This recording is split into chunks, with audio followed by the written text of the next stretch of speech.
हरे कृष्णा। सभी भक्तों का स्वागत है आज की भगवत गीता क्लास में। शुरू करते हैं।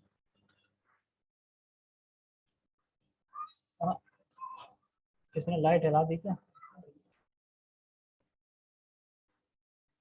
ये 1 मिनट चल जाएगा। कितने परसेंट है?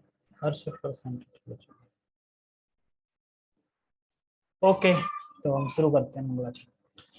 ओम अज्ञानतिमिरान्धस्य ज्ञानञ्जनशलाकया चक्षुरुन्मीलितं येन तस्मै श्रीगुरुवे नमः। श्रीचैतन्यमनोभीष्टं स्थापितं येन भूतले स्वयं रूपकदा मह्यं ददाति स्वपदान्तिकम्। वन्देऽहं श्रीगुरो श्रीयुतापदकमलं श्रीगुरून् वैष्णवांश्च श्रीरूपं साग्रजातं सहगण रघुनाथान्वितं तं सजीवं साद्वैतं सावधूतं परिजन सहितं कृष्ण चैतन्य देवं श्रीराधा कृष्ण पादान् सहगण ललिता श्री विशाखान्त विशांच। हे कृष्ण करुणा सिंधु दीनबंधो जगतपते गोपेश गोपिका कांता राधा कांता नमस्ते। तप्त कांचना गौरांगी राधे वृंदावनेश्वरी वृषभानुसुते देवी प्रणमामि हरिप्रिये। वाञ्छाकल्पतरुभ्यश्च कृपा सिन्धुभ्य एव च पतितानां पावनेभ्यो वैष्णवेभ्यो नमो नमः। जय श्री कृष्ण चैतन्य प्रभु नित्यानंद श्री अद्वैत गदाधर श्रीवासादि गौर भक्तवृंद। हरे कृष्णा कृष्णा कृष्णा हरे हरे हरे राम राम राम हरे हरे। रामाय रामभद्राय रामचंद्राय वेदसे रघुनाथाय नाथाय सीतया पतये नमः। नमो विष्णुपादाय कृष्णपृष्ठाय भूतले श्रीमते भक्ति वेदांत स्वामिनीति नामिने। नमस्ते सारस्वते देवे गौरवाणी प्रचारिणे निर्विशेष शून्यवादी पाश्चात्य देशतारिणे। हरे कृष्णा। ठीक है, तो शुरू करते हैं। आज श्लोक है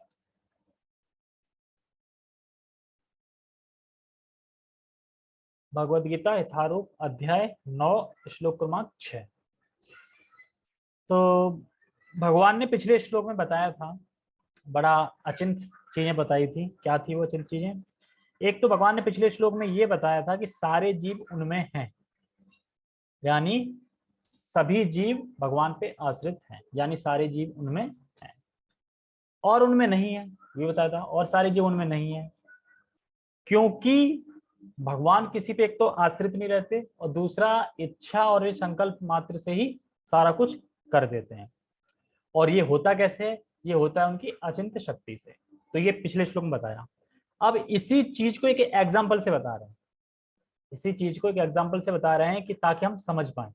अभी तक तो कल तो बिल्कुल समझ नहीं आया कैसे हो रहा है, बस अचिंत्य शक्ति है। लेकिन अगर एक एग्जाम्पल देना चाहें भगवान की, इससे तुम समझ सकते हो, तो वो एग्जाम्पल दे रहे हैं समझाने के लिए। ठीक है, तो हम श्लोक पढ़ते हैं पहले।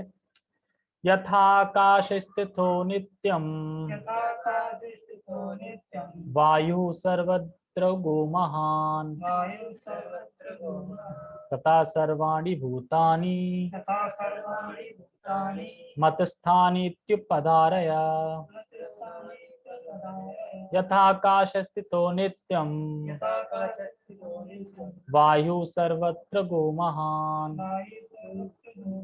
तथा सर्वाणि भूतानि मतस्थानीत्युपधारय। कट क्यों नहीं रहा? ठीक है। यथा काश स्थितो नित्यम, जिस प्रकार से महान, जिस प्रकार से मतलब यथा काश स्थितो, जिस प्रकार से नित्यम वायु सर्वत्र गो महान, जिस प्रकार से महान वायु, महान वायु मतलब बहुत संख्या में बहुत बड़ी, मतलब मात्रा में बहुत बड़ी, सॉरी मात्रा में बहुत बड़ी होती है। क्या होती है? वायु। वायु कितनी बड़ी होती है? कोई नाप सकता है वायु को? यहाँ से वहां तक होगी, सोच के देखो। छत पे निकलो फिर सोचो। वायु, वायु तो नाप ही नहीं सकते ना, क्योंकि वायु तो तुम जहां जाओ वहां है, कैसे नापेंगे? तो इसीलिए कह रहे हैं जो बहुत बड़ी मात्रा में होती है, फिर भी वह आकाश से बाहर नहीं है। फिर वो आकाश के अंदर ही स्थित है वो वायु। ठीक है, कहाँ रहती है स्थित? आकाश में स्थित रहती है, आकाश से बाहर नहीं है बहुत बड़ी, लेकिन फिर भी आकाश में स्थित रहती है वायु। जैसे कि हम समझना चाहें, वायु में धूल भी होती है, धूल उड़ती है, खुशबू भी आती है, कुछ भी हो, पर आकाश पूरी तरह वायु से अनासक्त रहता है। आकाश मतलब ये वायु जो चल रही है ये आकाश है, खुली चीज आकाश है, मतलब जैसे यहाँ से निकलेंगे आकाश दिख रहा है ना, खुली चीज, वायु उसी में चल रही है, लेकिन फिर भी वायु आकाश से अनासक्त है। मतलब आकाश वायु से अनासक्त है, सॉरी, जो आकाश है वो वायु से अनासक्त है। क्या हुआ? कान लगा रहा है? अच्छा मैंने सोचा यहाँ पे स्पीकर है कोई फोन का। ठीक है, दर्द हो रहा है। समझ में आया क्या बोला मैंने? बहुत बड़ी मात्रा में वायु है और वो वायु आकाश में स्थित है, लेकिन फिर भी आकाश निर्लिप्त रहता है वायु से। निर्लिप्त मतलब अनासक्त रहता है, अटैच नहीं है, अलग, कोई मतलब नहीं है उसे। ठीक है, उसी प्रकार भगवान सृष्टि तो करते हैं, अब उसी प्रकार बता रहा ना, उसी प्रकार भगवान सृष्टि तो करते हैं और भगवान से बाहर कुछ भी नहीं है, और भगवान से बाहर भी कुछ नहीं है, मतलब सृष्टि कर रहे हैं, भगवान से बाहर कुछ नहीं, भगवान के अंदर ही सब कुछ है, करते हैं, फिर भी भगवान पूरी तरह से निर्लिप्त रहते हैं। अब समझ में आ गया कि सब कुछ मुझ में है भी और नहीं भी, मतलब कि भगवान के अंदर है सब कुछ, लेकिन फिर भी भगवान निर्लिप्त रहते हैं। जिस तरीके से वायु आकाश में रहती है लेकिन आकाश निर्लिप्त रहता है, उसी तरह सब कुछ भगवान के अंदर है, भगवान में है, भगवान से बाहर कुछ भी नहीं है, फिर भी भगवान अनासक्त रहते हैं। समझ में आया? हाँ, निर्लिप्त रहता है, मतलब अनासक्त रहता है, हाँ, अटैच नहीं है। उसी तरह भगवान में सब कुछ है, भगवान से बाहर कुछ नहीं। जैसे आकाश से बाहर तो वायु है नहीं, आकाश के अंदर ही तो है वायु, लेकिन फिर भी आकाश अनासक्त है। उसी तरह भगवान में सब कुछ है, भगवान से बाहर तो कुछ है नहीं, लेकिन फिर भी भगवान अनासक्त हैं अपनी सृष्टि से, जीवों से, सबसे। ठीक है, जैसे कि एक एग्जांपल रहता है, एक गिलास पानी लो और पानी को ऊपर उछालो, आकाश में उछाला ना पानी को, तो क्या आकाश भीग गया पानी से? आकाश भीगा पानी से? हुआ कुछ आकाश को? नहीं ना, निर्लिप्त है ना बिल्कुल। वैसे ही तो ये समझाने के लिए भगवान ये दृष्टांत दे रहे हैं, जो कल बोला अचिंत्य शक्ति बताना, उसी दृष्टांत को समझाने के लिए भगवान बोल रहे हैं। ठीक है,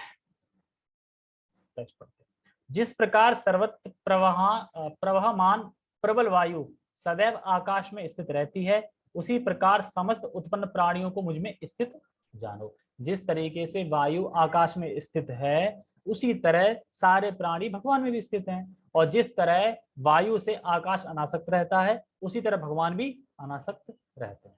ये बता रहे हैं। खाली 2 ही पॉइंट है इस पूरे श्लोक में जो समझने हैं, बस वो बताए जाएंगे, मतलब बता ही रहा हूं पर क्लियरली बताऊंगा कि कैसे है। तो भगवान ने यहाँ पे एक अच्छा एग्जांपल दिया, जैसे मान लो भगवान बता रहे हैं ब्रह्मांड, मान लो ब्रह्मांड से चल के देखते हैं, एक गर्भोदक्षाई पूरा ब्रह्मांड है, मतलब तो ब्रह्मांड पूरा अंडे की तरह होता है पूरा। अब अंडे की तरह पूरा ब्रह्मांड है, तो उस ब्रह्मांड के अंदर वायु चल रही है, उस ब्रह्मांड के अंदर ही तो वायु है, उस ब्रह्मांड से बाहर नहीं निकल सकती वायु, लेकिन अंदर कुछ भी कर सकती है, कहीं भी घूम सकती है, कुछ भी कर सकती है, मतलब कि एकदम से स्वतंत्र है अंदर, लेकिन स्वतंत्र भी नहीं है पूरी तरीके से, क्योंकि वायु उससे अंडे से बाहर तो नहीं जा सकती ना, अंडे के अंदर ही है, मतलब जो ब्रह्मांड है पूरा उसके अंदर ही वायु है, और वायु खूब चल रही है, इधर उधर चल रही है, जैसे चाहे मन डोल रही है, घूम रही है, तैर रही है, लेकिन उस ब्रह्मांड से बाहर नहीं जा सकती। ठीक है, तो उसी तरीके से आकाश है, तो जो आकाश है उससे बाहर वायु नहीं जा सकती है, लेकिन इतनी फ्री वाला है वो आकाश के अंदर कहीं भी घूम सकती है, लेकिन आकाश के बाहर नहीं जा सकती। यानी स्वतंत्रता तो दी है, वायु को स्वतंत्रता तो है, लेकिन पूरी तरीके से नहीं है। उसी तरह के हम जीव हैं उस ब्रह्मांड के अंदर, जीव भी है ना, तो जीव भी भगवान उस ब्रह्मांड से बाहर तो निकल नहीं सकते। ठीक है, ब्रह्मांड के अंदर ही है सब, और उसी के अंदर हम, हमारे अंदर थोड़ी वो है, छूट है कि हम कुछ इच्छा कर सकते हैं, लेकिन पूरी तरीके से भी नहीं, क्योंकि सब कुछ हम भगवान के आश्रित ही है सारा कुछ। तो हमारे अंदर थोड़ी सी, जैसे तरीके से वायु अंदर अंदर तो डोल सकती है कहीं भी, लेकिन स्काई से बाहर नहीं निकल सकती आकाश से, उसी तरह हम लोगों में भी थोड़ी इच्छा है, लेकिन फिर भी हम हैं भगवान के अनुगति, भगवान से बाहर नहीं निकल सकते, मतलब भगवान के अंडर में ही है, भगवान के अनुगत होकर कार्य करते। जैसे इसमें समझा रहे हैं, हवा स्वतंत्र रूप से घूमती है, पर जो आकाश है उसके अंदर ही रहती है, मतलब स्वतंत्र रूप से तो घूम रही है, पर है आकाश के अंदर ही, आकाश से बाहर नहीं जा सकती, मतलब पूरी सुंदर नहीं है। तो जीवात्मा अंदर है, ठीक है, और लेकिन भगवान शेल्टर है, शेल्टर मतलब कि स्वामी है हमारे, हम उनका आश्रय लेते हैं, भगवान का शेल्टर है, बाहर है। और जीवात्मा भगवान के अनुगत है, फिर भी थोड़ी स्वतंत्रता दी है। हम हैं तो भगवान के अनुगति, लेकिन थोड़ी स्वतंत्रता है। जिस तरीके से वायु को थोड़ी स्वतंत्रता है, वैसे ही हमें भी थोड़ी स्वतंत्रता है। जब हवा शरणागत है आकाश को, पर फिर भी इंडिपेंडेंट है। देखो शरणागत है ना, आकाश को तो शरणागत है ना हवा, क्योंकि उससे बाहर नहीं निकल सकती। मान लो गुब्बारा होता है, गुब्बारे अंदर हवा होती ना, तो हवा अंदर चाहे वो कुछ भी करती रहे, लेकिन गुब्बारे से बाहर तो नहीं निकल सकती। मतलब एक एग्जांपल दे रहा हूँ, ऐसे तो गुब्बारा फोड़ दो तो बाहर निकलेगी, ऐसा नहीं है आकाश, ठीक है, अंदर ही रहती है। तो इसी तरीके से बता रहा है कि शरणागत तो है आकाश में वायु, लेकिन इंडिपेंडेंट पूरी तरीके से नहीं है, थोड़ी इंडिपेंडेंट। इंडिपेंडेंट मतलब स्वतंत्रता है थोड़ी। तो वही यहाँ पे समझा रहे हैं कि भगवान यहाँ समझा रहे हैं कि किस प्रकार से जीव आत्मा स्वतंत्र होके भी पूरी तरह स्वतंत्र नहीं है। भगवान बता रहे हैं, समझा रहे हैं कि किस प्रकार से जीव आत्मा स्वतंत्र होके भी पूरी तरह स्वतंत्र नहीं है। अब मुझे बताओ कि स्वतंत्र होके पूरी तरह स्वतंत्र क्यों नहीं है? हाँ, क्योंकि वो अंदर कुछ भी कर सकती है आकाश के, लेकिन बाहर नहीं जा सकती। इसी तरीके से तो हम अनुभव हैं। जैसे इसमें एक और बता रहे थे कि सारे के सारे जीव भगवान में स्थित हैं, दिखा है ना इसमें, सारे प्राणी मुझ में स्थित, जानवर सारे सारे जीव भगवान में स्थित हैं, और सारे जीवों में भगवान भी स्थित है परमात्मा रूप में। तो जब हम सही करते हैं ना, कुछ नेकाई का काम करते हैं, मतलब कुछ अच्छा काम करते हैं, लोग क्या बोलते हैं, अरे तुमने कितना बड़ा काम और भैया काम किया, तो पता ना भगवान देख रहे हैं, है ना। मतलब अच्छा काम किया तो कह रहे हैं कि तुमने अच्छा काम किया, तुम क्या टेंशन ले रहे हो, भगवान तो देख रहे हैं ना। तो क्या गलत काम के लिए भगवान नहीं देख रहे हैं? गलत काम भी बोलता भगवान देख रहे हैं, देखो तुम ये सब क्यों कर रहे हो, भगवान देख रहे हैं। मतलब वो अपने आप को नहीं सोचता कि भगवान देख रहे हैं, मतलब गलत। जैसे कि वही इंसान बोलते हैं कि अच्छा काम किया तो भगवान देख रहे हैं ना, अच्छा काम किया, पुण्य का काम किया, लेकिन वही इंसान जब गलत कर रहा होता है तो वो ही नहीं सोचता कि भगवान देख रहे हैं अभी, तब वो भूल जाता है कि भगवान देख रहे हैं। तो जैसे कि अब गले में चुपके से दान कर दिया, किसी को नहीं बताया, अरे भगवान तो देख रहे हैं ना, और उसी गले से जब चुपके से निकाल लिया तो तब भगवान नहीं देख रहे, तभी तो भगवान देख रहे हैं ना। तो यही है। तो अगर हमें ये समझ में आ जाए कि जो सामने वाला व्यक्ति खड़ा है उसके कारण भगवान ही है, सामने वाले इंसान के कारण भगवान ही है, और उसके अंदर भगवान है यानी परमात्मा है, अगर हम ये दोनों चीज समझ जाएंगे तो फिर किसी से हम द्वेष नहीं करेंगे, प्रॉब्लम ही नहीं है किसी को। फिर किसी से अगर सब लोग यही समझ जाए ना कि जो भी इंसान ही खड़ा है उसके कारण स्वरूप भगवान है, भगवान ही तो है ना कारण स्वरूप, जो कुछ भी हो रहा है भगवान के कारण ही हो रहा है, क्योंकि जीव तो अनुगत है ना भगवान के, तो जो कुछ भी प्रदान कर रहे हैं, नियमन कर रहे हैं, पालन कर रहे हैं, भगवान ही कर रहे हैं। तो ये कब समझ सकते हैं हम? जब हमारी आध्यात्मिक बुद्धि होगी तो हम समझ सकते हैं, मटेरियल बुद्धि से हम नहीं समझ सकते, भगवान की भक्ति नहीं कर सकते मटेरियल बुद्धि से। कोई अपने घर के काम, मतलब कि अगर उसमें फंसा है अपने काम काज में, अपने रिश्तेदारों में, परिवार में, तो वो भक्ति कर पाएगा? फिर नहीं कर पाएगा, जब तक वो थोड़ा स्पिरिचुअल नहीं उठेगा तब तक नहीं कर पाएगा। और ये कब होगा? जब भक्तों का संग में आएगा। ठीक है, आज प्रभुपाद जी का तात्पर्य तो है, लेकिन बस वो 2 मिनट का ही है, उसमें कुछ समझाना नहीं, मैं समझाता जा रहा हूँ पॉइंट पॉइंट, उसी में से ही है सारा। ठीक है, अरे आवाज मत करो बच्चे। ठीक है, वायु में कितने प्रकार की विविधताएं दिखती ना, कभी वायु एकदम स्पीड से आ रही है, कभी स्लो हो रही है, कभी धूल आ रही है, कभी कोई खुशबू आ रही है, मतलब विविधताएं होती रहती हैं वायु में। तब भी आकाश पूरी तरह निर्लिप्त रहता है, निर्लिप्त रहता है, मतलब तब भी आकाश कोई फर्क नहीं पड़ता, आकाश एकदम निर्लिप्त है, क्योंकि आकाश जड़ वस्तु है। अब कोई बोले कि आकाश तो जड़ वस्तु निर्लिप्त रह सकता है, मान लो कि ये है, जैसे अब ये माउस है जड़ वस्तु, मतलब माउस है और मैं चेतन व्यक्ति हूँ। अब माउस तो निर्लिप्त रहेगा ही ना मुझसे, मैं इसको माउस को क्या करना है, ऐसा तो नहीं कि मैं चला माउस रोने लगेगा, क्यों चलेगा, निर्लिप्त है। तो आकाश तो जड़ वस्तु है, तो वो निर्लिप्त रहेगा ही। तो यहीं पे तो समझना है कि पर भगवान चेतन होके भी आना सकते हैं, भगवान तो चेतन है ना। मान लो कि कोई अपने हाथों से ही घर बनाया, और क्या कोई अपने हाथ से घर तोड़ेगा? तो दर्द नहीं हुआ तोड़ने में? तोड़ने लगे, मतलब कोई चीज बनाई और इसको फिर तोड़े, दर्द तो होगा ना तोड़ने में। अरे वो तो बनाने के लिए तोड़ रहा है ना, मतलब यहाँ पे तोड़ने का मतलब है बनाना नहीं है, तोड़ना ही है खाली। तो कोई तोड़ेगा? नहीं तोड़ेगा ना। तो भगवान ने अपनी सृष्टि बनाई, सब कुछ करी, ठीक है, और फिर भी तोड़ रहे हैं, यानी अटैच नहीं है बिल्कुल भी, डिटैच है ना, बिल्कुल मतलब नहीं है कोई। तो उसी तरह बता रहे हैं भगवान तो चेतन है, फिर भी आना सकते हैं। तो ये कैसे है? ये उनकी अचिंत शक्ति से है कि सब कुछ। मान लो कि एक माँ ने अपने बच्चे को जन्म दिया, जन्म देकर थोड़ा बड़ा हो गया तो मार देगी उसको? अटैच है ना बहुत बच्चे से, लेकिन भगवान से सब कुछ है, भगवान अटैच नहीं है, जबकि भगवान चेतन भी है। भगवान चेतन भी है ना, आकाश तो जड़ वस्तु है, चलो ठीक है, फीलिंग वीलिंग नहीं है उसमें, लेकिन भगवान तो चेतन है। हाँ, तो भगवान का चिंतन से तो हमें समझ इसलिए नहीं पा रहे हैं ना, अभी हमारी भौतिक इंद्रिया है ना, और भौतिक बुद्धि से हम भगवान को नहीं समझ सकते ना, तो हम बताएं। ठीक है, आगे बढ़ते हैं। तो किस तरीके से भगवान का अचिंत्य ऐश्वर्य का वर्णन बता रहे हैं यहाँ पे, किस तरह से, किस कर्मों के अनुसार अगले कल्प में, मतलब जब ब्रह्मा का एक दिन पूरा हो जाता 12 घंटे, तो प्रलय होती है, आंशिक प्रलय होती है जो, तो सब जब जीव गरुड़ विष्णु के उसमें चले जाते हैं, तो ये कौन ख्याल रखता है कि कौन सा जीव क्या कर्म लेके मरा था, क्या उसे मिलना है, क्या उसका भाव रहेगा, कैसा रूप मिलना है, कौन से घर में मिलना है, क्या रहना है, ये सब कौन रखता है यार, ये सब कौन कर रहा है, भगवान ही कर रहे हैं। मतलब जब सृष्टि फिर से रची जाएगी तो किसको क्या मिलना है, मतलब इसको ये मिलना है, उसको ये मिलना है, इसको इसके घर पे, ये सब लिखा पड़ी, ये सब सारा कुछ कौन कर रहा है, कृष्ण कर रहे हैं, ये सारा कुछ भगवान कर रहे हैं सारा कुछ, तो होगी ना उनकी अचिंत्य ऐश्वर्य शक्ति। तो यहाँ पे बता रहा है कि मिलना क्या नहीं मिलना ये कौन देखता है, कृष्ण भगवान देखते हैं, सब सारी कुछ भगवान के अधिष्ठा में होता है, उनकी शक्तियों के द्वारा। जिस तरह वायु और आकाश को किसी सपोर्ट की जरूरत नहीं है, ऐसे ही भगवान को किसी सपोर्ट की जरूरत नहीं है। क्या वायु को किसी की सपोर्ट की जरूरत है, क्या मैं थक गई हूँ कोई कंधा दे दे, हमें वायु को है किसी सपोर्ट की जरूरत, आकाश को है किसी सपोर्ट की जरूरत, आकाश को खुद ही, मतलब सपोर्ट जरूरत नहीं है ना आकाश को किसी की, मान लो कि मैं थोड़ा डंडा लगा दूं, आकाश ना थक गया होगा खड़े खड़े, सपोर्ट की जरूरत है उसे, कुछ चाहिए, मतलब उसको, मतलब निर्भर है वो किसी पे, आकाश किसी पे निर्भर नहीं है, मतलब सारा कुछ तो सुप्रीम लॉर्ड भगवान कृष्ण सा है, लेकिन यहाँ पे बता रहे हैं कि जो आकाश है वो किसी के मतलब सपोर्ट में नहीं है, मतलब कि उसे सपोर्ट की जरूरत नहीं है।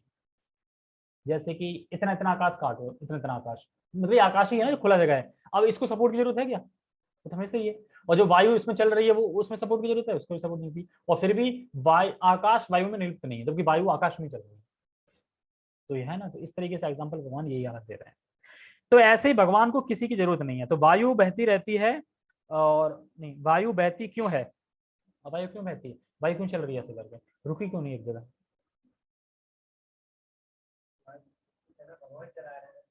कैसे, अच्छा ये सही है, अच्छा सकते, हाँ, भगवान की आज्ञा से ही बहती है वायु भी, ठीक है, भगवान देखते हैं तो वायु भय से कांप जाती है, अब चलो, और भाग जाती है, मतलब आज्ञा से एक तरीके से, ठीक है, तो ये सब भगवान की आज्ञा से बहती है वायु, तो सब कुछ भगवान की शक्ति से ही हो रहा है, भगवान की बिना शक्ति कुछ नहीं है। अब बता रहे हैं कि सभी जीव भगवान द्वारा ही पालित हैं और नियमित हैं, फिर भी भगवान सबसे अप्रभावित रहते हैं, मतलब सारे जीव लोग भगवान से पालित हैं, भगवान ही नियमन कर रहे हैं, सब कुछ कर रहे हैं, और फिर भी भगवान सबसे अलग है, ये कैसे हो जाता है, सब कुछ कोई इंसान कर रहा हो तो टच में रहेगा रहेगा ना, लेकिन वो अलग भी है, वो आत्मा राम है ना, खुद से संतुष्ट है, ठीक है। इसमें एक क्वेश्चन किया था कि कोई जीव कब मरेगा, कैसी बुद्धि होगी, कैसा उसका बर्ताव होगा, तो ये सब तो भगवान पे आश्रित है कि मरने के बाद किसको क्या मिलेगा, कैसी बुद्धि होगी, कैसा क्या होगा, ये सब भगवान पे आश्रित है। तो क्वेश्चन किया कि कभी कभी कोई गलत व्यवहार करता है, तो ये कौन करा रहा है, गलत व्यवहार करता है, तो इसका कारण कौन है, सबके कारण तो भगवान ही है, तो इसके कारण भी भगवान ही है, जाहिर सी बात है। तो करें ऐसा क्यों, मतलब गलत क्यों करवा रहे हैं, मतलब इसके कारण भगवान है, तो भगवान बताते हैं, भगवान प्रेरणा देते हैं उसको कि तुम मांस खाओ, क्यों प्रेरणा देते हैं, क्योंकि अभी जो उसका भाव चल रहा है ना वो गलत वाला भाव चल रहा है, मतलब पिछले भाव के हिसाब से मिला है ना, पिछले भाव के हिसाब से है कि ये मांस ही खाएगा, ठीक है, मतलब मांस खाना है, और क्योंकि भक्ति है नहीं, तो भगवान तो बोलते नहीं ना कुछ, जो उसके उसमें है वो दे देते हैं बस, मतलब मर्डर करना है मर्डर करो, ठीक है, सुविधाएं दे दी, मांस खाना है मांस खाओ, दारू पीना दारू पियो, क्यों, कुछ नहीं बोल रहे हैं ना, ये नहीं बोल रहे हैं कि देखो मांस खाना गलत बात है मत खाओ, ये नहीं बोलेंगे, ये कब बोलते हैं, जब कोई भक्तों के संग में आता है, भगवान की भक्ति करता है, तब बोलते हैं। फिर कोई बोले कि इसी हम आप बता रहे हैं कि उसके कारण कौन है, भगवान प्रेरणा देते हैं, तो पहले का गलत जो भाव है इंसान का उसकी वजह से ये होता है, तो भगवान भी कहते हैं ठीक है तुम बने रहो, खाओ मांस करो, क्योंकि पहले गलत भाव चल रहा है ना, तो करो, तो भगवान उसे ज्ञान नहीं देते वाला कि तुम मेरे पास कैसे आ सकते हो, ये ज्ञान नहीं। हाँ बिल्कुल आएगा ना कभी कभी, तो जो मांस खा रहा है उसे भगवान ये नहीं बोलते कि तुम मांस खाना सही नहीं है, मांस मत खाओ, जब भक्तों के संग में आते हैं तब भगवान बताते हैं कि मांस खाना गलत है, ये है, क्योंकि भगवान फिर एक्टिव हो जाते हैं ना, अभी तो सिर्फ बस देख रहे हैं सारा कुछ, जो जो इच्छा है करते जाओ कर जाओ, लेकिन जब तुम करोगे भक्ति करोगे तो भगवान हृदय में फिर आ जाते हैं, फिर बताते हैं नहीं ये गलत है, नहीं ऐसे करो, ये गलत है, ऐसे करो, ऐसे करो, ठीक है, इस तरीके से। ओके, हम परपट पढ़ते हैं, 2 मिनट का परपट। सामान्य जन के लिए यह समझ पाना कठिन है कि इतनी विशाल सृष्टि भगवान पर किस प्रकार आश्रित है, तो कैसे समझेंगे हम, जो भगवान ने एग्जाम्पल दिया है, ठीक है, किंतु भगवान उदाहरण प्रस्तुत करते हैं जिसमें हमें समझने में सहायता मिले। कौन सा उदाहरण प्रस्तुत किया भगवान ने कि हमें सहायता मिले? ये वायु का। ठीक है, आकाश हमारी कल्पना के लिए सबसे महान अभिव्यक्ति है और उस आकाश में वायु विराट जगत की सबसे महान अभिव्यक्ति है। मतलब जो वायु है वो विराट है, बहुत बड़ी मात्रा में है। वायु की गति से प्रत्येक वस्तु की गति प्रभावित होती है ना, वायु की गति से तो सारी गति चल रही है। किंतु वायु महान होते हुए भी आकाश के अंतर्गत ही स्थित रहती है, मतलब आकाश से बाहर वो नहीं जाती, वायु उसके अंदर ही रहती है, वह आकाश से परे नहीं होती। इसी प्रकार समस्त विचित्र विराट अभिव्यक्तियों का अस्तित्व भगवान की परम इच्छा के फलस्वरूप है और वे सब इस परम इच्छा के अधीन है। मतलब जिस प्रकार वायु अधीन है, आकाश से बाहर नहीं जाती और भगवान की और उससे प्रगतिशील है, सारा कुछ वायु की गति से गतिमान है, उसी तरह भगवान के परम इच्छा से सारा कुछ फलस्वरूप है और भगवान की परम इच्छा के फलस्वरूप है और ये सब परम इच्छा के अधीन है, मतलब सारे जीव। जैसा कि हम लोग प्राय कहते हैं कि उनकी इच्छा के बिना एक पत्ता भी नहीं हिलता, इस प्रकार प्रत्येक वस्तु उनकी इच्छा के अधीन गतिशील है। उन्हीं की इच्छा से सारी वस्तुएं उत्पन्न होती हैं, उनका पालन होता है और उनका संहार होता है। इतने पर भी प्रत्येक वस्तु से उसी तरह पृथक रहते हैं जिस प्रकार वायु के कार्यों से आकाश रहता है। मतलब कह रहे ना, भगवान से सब कुछ आ रहा है, सब कुछ भगवान कर रहे हैं, भगवान अलग है, पृथक है। उसी तरह जैसे ही वायु सब कुछ अंदर कर रही है लेकिन आकाश से बाहर नहीं जा सकती, फिर भी आकाश वायु से पृथक है। उपनिषदों में कहा गया है यद विषा वात पवेत, यानी वायु भगवान के भय से प्रभावित होती है, भय मतलब आज्ञा से चलती है। और तैत्तिरीय उपनिषद बृहदारण्यक उपनिषद में कहा गया, ये वही कहा गया पिछले श्लोक में कहा गया था, एतस्य वा अक्षरस्य प्रशासने गार्गी सूर्य चंद्रमसो विद्रतो तिष्ठ, एतस्य वा अक्षरस्य प्रशासने गार्गी घ्यावा पृथ्वीव्यो विद्रतो तिष्ठता। मतलब भगवान की अध्यक्षता में परम आदेश से चंद्रमा, सूर्य तथा अन्य विशाल लोग घूम रहे हैं। बताया था ना कल, चंद्रमा, सूर्य, स्वर्ग लोग सब भगवान की शक्ति से घूम रहे हैं भाई, ये सब। और ब्रह्म संहिता में भी कहा गया है, प्रार्थना करता है, यच्चश्रु एष सविता सकल ग्रहाणाम राजा समस्त सुरमूर्तिर अशेष तेजा यस्या गया भ्रमिति संभृत काल चक्रो गोविंदमादि पुरुषम तम अहम भजामि। यह सूर्य की गति का वर्णन है। कहा गया है कि सूर्य भगवान का नेत्र है और इसमें ताप तथा प्रकाश फैलाने की अपार शक्ति है, तो भी यह गोविंद की परम इच्छा और आदेश के अनुसार अपनी कक्षा में घूमता रहता है।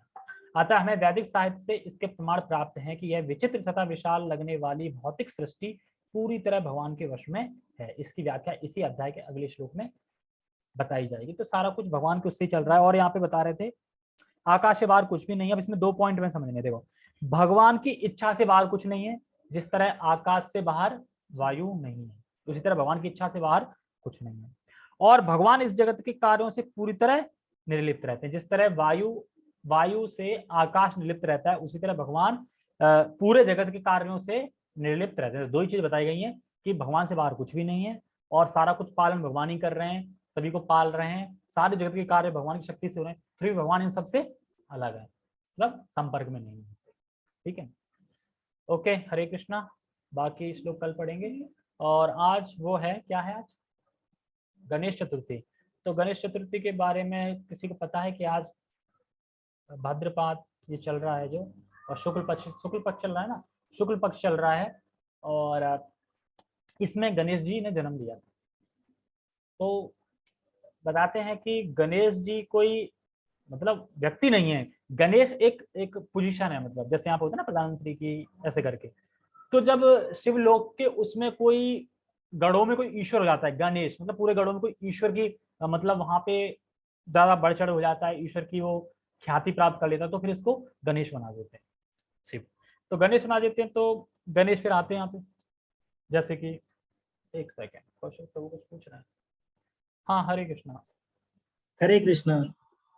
हाँ, जैसे कि इंद्र का पद है, वैसे तो गणेश का पद है। हाँ हाँ हाँ, वैसे ही पद है। इंद्र पद। हाँ, इंद्र मतलब ये सारे पद हैं एक तरीके से, जैसे ब्रह्मा का भी तो पद है। तो बताते हैं कि जो गणेश हैं, तो गणेश के नाम और भी हैं, जैसे कि गणपति, गणों के पति, गणपति मतलब, और एक जो उनका हाथी का सर है, उसका क्या नाम है? गजासर, पता नहीं, तो मुझे याद नहीं आ रहा, फॉरगेट हो रहा है, याद नहीं आ रहा। तो ज्यादातर हम देखते हैं ना कि शादी के कार्ड हो या फिर कोई शुभ कार्य हो, तो गणेश को पहले आगे रखते हैं। और 33 करोड़ देवी देवताओं में जो पंच उपासना होती है, उसमें गणेश आते हैं। पंचोपासना देखिए, पंचोपासना जहाँ होती होगी ना, लाइन से 5 बंदे होती हैं, विष्णु होंगे, शेरावाली होंगी, गणेश होंगे, तो पंचोपासना में गणेश भी आते हैं। तो गणेश के गुरु कौन है पता है किसी को? हाँ लिखे लिखे तो नहीं है। गणेश के गुरु कौन है मतलब शक्ति गणेश को कहाँ से मिली, कहाँ से ज्ञान प्राप्त हुआ उनको? हाँ, उनके गुरु हैं नरसिंह देव, नरसिंह भगवान के गुरु हैं। और जो भौतिक संसार के जो विघ्न खत्म करते हैं वो गणेश करते हैं, लेकिन आध्यात्मिक जगत के जो विघ्न खत्म करते हैं वो नरसिंह भगवान करते हैं, कृष्णा। केशव गीता नरहरि रूपा, ठीक है, कृष्ण करते हैं। तो उसमें पद्म पुराण में, महाभारत में कथा आती है कि जब वेद व्यास जी को ग्रंथ लिखना था, शास्त्रीय रचना करनी थी, क्यों करनी थी, लिपिबद्ध क्यों करना था? उन्हें पता था कि कलयुग के लोग आएंगे, अल्प बुद्धि के होंगे, उनसे याद होगा नहीं, पढ़ के भी याद कर नहीं पाएंगे, ऐसा कुछ होगा।